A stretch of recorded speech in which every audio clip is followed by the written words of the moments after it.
इस वक्त जो सूरत हाल है पाकिस्तान में, सिख और हिंदू परिवारों की कहानियाँ हर रोज़ जन्म ले रही हैं। ऑफिशियली जो स्टैट हैं वो ये बताते हैं तीन जो इंसिडेंट्स हैं फोर्स कन्वर्जन के और मैरिजेस के, वो तो ऑफिशियल हैं पाकिस्तान में दिन के।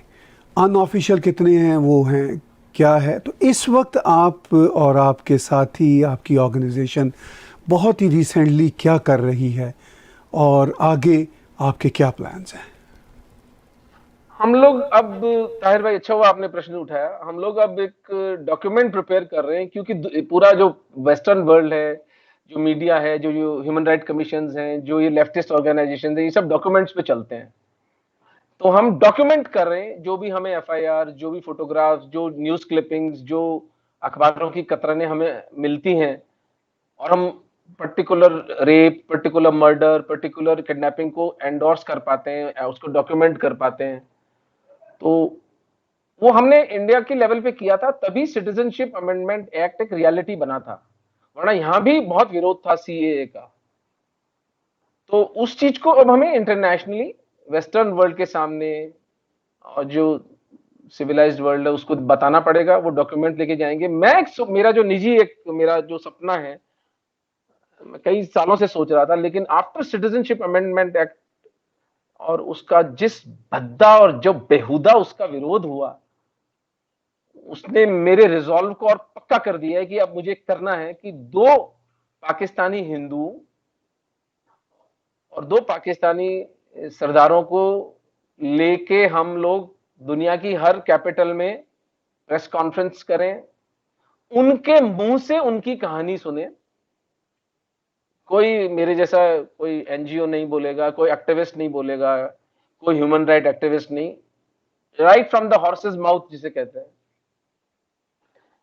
क्यों होता क्या है कि जब हम कोई डॉक्यूमेंट शेयर करते हैं, हम कोई आर्टिकल शेयर करते हैं, तो उसको ये लेफ्टिस्ट इकोसिस्टम डिस्क्रेडिट कर देता है कि ये तो होता ही नहीं है, तो आप झूठ बोल रहे हैं, फलाना हिंदुस्तान में भी तो होता है, फलाना ढिमका जो भी है।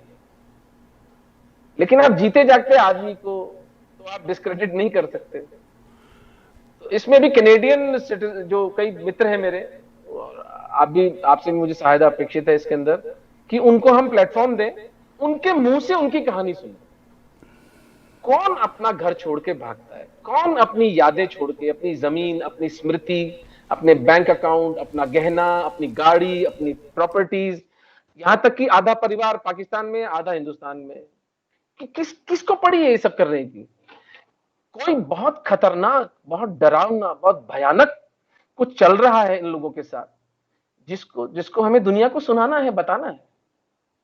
डॉक्टर साहब, आपने कहा कि दो जो पाकिस्तानी सिख और दो पाकिस्तानी हिंदुओं को लेकर आप दुनिया भर में जाना चाहते हैं, इनकी फ़िज़िकल कहानियाँ दुनिया को सुनाना चाहते हैं। मैं आपको बताऊं, अमेरिका, कनाडा और यूरोप में पर्टिकुलरली पाकिस्तानी हिंदू और सिख बरादरी के कई लोग रहते हैं। वो ये कहानियाँ ऑलरेडी बताते हैं, लेकिन दुख की बात यह है कि कोई उनको फिर भी उनको मानता है उनकी कहानियों को, मगर वो ये नहीं कहते कि कोई बहुत बड़ा दुख हो रहा है। ये एक बहुत बड़ा चैलेंज है इस वक्त ह्यूमैनिटी को, कि दुनिया इस वक्त इतनी ज़्यादा अपनी अपनी पॉलिटिकल लाइंस टो कर रही हैं कि सच सुनने के बावजूद वो वहीं के वहीं रहते हैं। आपने कहा कि सीएए के ख़िलाफ़ इतना जहरीला प्रोपेगेंडा हुआ। मैं ये कह रहा हूँ, यहाँ कनाडा में तो अभी 5 दिन पहले एक वेबिनार हुआ है सीएए के ख़िलाफ़, और वो बड़ी ऑर्गेनाइजेशंस ने किया है। यहाँ कनाडा में 2 हफ्ते पहले कनाडा के एक मेंबर पार्लियामेंटेरियन ने भारत के ख़िलाफ़ एक पिटीशन दायर की है। ये काम तो बर्नी सैंडर्स भी करता रहा, जो एक बड़ा अपोजिशन लीडर था, जो कैंडिडेट था। ये है ग्राउंड रियलिटी कि आप और मैं जो चाहे कोशिश करते रहें सच बताने की, लेकिन जिनकी जो पॉलिटिकल आइडियोलॉजी है वो उसी की लाइन टो करते हैं अपने वेस्टेड इंटरेस्ट के लिए, अपने वोट बैंक्स के लिए। तो इस सारी सूरत हाल में आखिर में मैं ये जानना चाहूँगा कि ये तो रियलिटी है, फिर आप और मैं क्या सोचेंगे? मुझे आपके और मेरे पुरुषार्थ पर यानी एफर्ट्स पर इतना भरोसा नहीं है जितना इनकी जहालत और मूर्खता के ऊपर भरोसा है।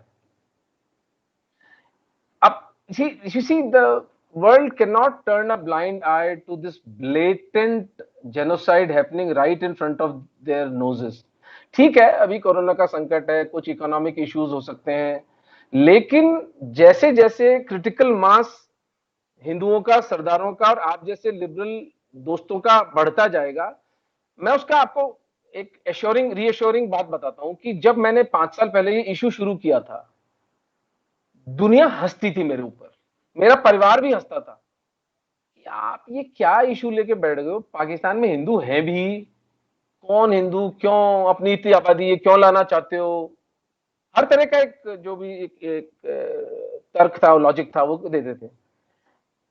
मेरी कल्पना के विरुद्ध था ताहिर भाई कि किसी दिन सिटीजनशिप अमेंडमेंट एक्ट भी आएगा।